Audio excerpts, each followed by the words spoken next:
मी वहाब अप्पासो मुल्ला, संचालक उमदी सेवा सोसायटी। आज मी पत्रकारांसमोर काय सांगायचं याच्यासाठी मी इथे आलेलो आहे। उमदी विकास सेवा सोसायटी गेल्या 10 वर्षापासून हा बंद अवस्थेत आहे।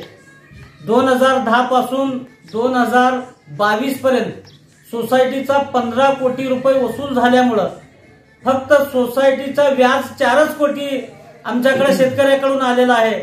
खरं आम्ही सांगली जिल्हा मध्यवर्ती बँकेला 15 कोटी रुपये फक्त व्याजापोटी गेल्यामुळे हा सदरची सोसायटी 10 कोटी रुपये व्यस्त तफावत मध्ये आहे। यापुढे आम्ही सन 2023 आणि 24 मध्ये डीसीसी बँकेने ओटीएस योजना लागू केली। त्या योजनेमध्ये ज्यावेळी शेतकऱ्यांनी कर्ज घेतलेलं आहे, आज तक ते 6% व्याजाने धरून तुम्ही हे करा म्हणल्यावर आम्ही सन 2023 मध्ये 6 कोटी 15 लाख रुपये वसूल केलो।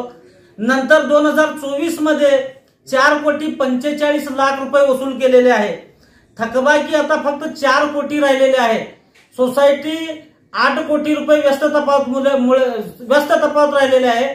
मला तालुक्यातील व जिल्ह्यातील संचालकांना डीसीसी बँकेचं एवढंच विचारायचं आहे की या तालुक्यामध्ये परवा एक आमदार माननीय गोपीचंद पडोळकर यांनी येऊन एक वक्तव्य केले की बँकेचे अधिकारी किंवा बँकवाले कुणी जर वसुलीला आले तर तिथं जाग्यावर मारा म्हणून।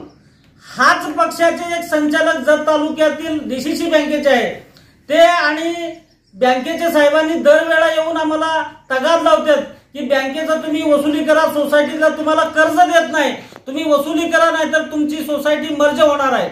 आम्हाला 2013 मध्ये मर्ज करण्याचा लेटर आलेला होता की तुमची सोसायटी हा मर्ज करायचा आहे, तुम्ही वसूल करा म्हणून। मग आम्ही या सोसायटीच्या संचालकांना कुठलं धोरण आम्ही घ्यायचा हा तालुक्यातील किंवा जिल्ह्यातील संचालकांनी आम्हाला सांगावं की जर वसुलीला गेलं तर मारायला जावं असं तुम्ही आदेश देता आणि तालुक्यातीलच एक जे डीसीसी बँकेचे संचालक आहेत ते काय म्हणतात तुम्ही वसूल करा।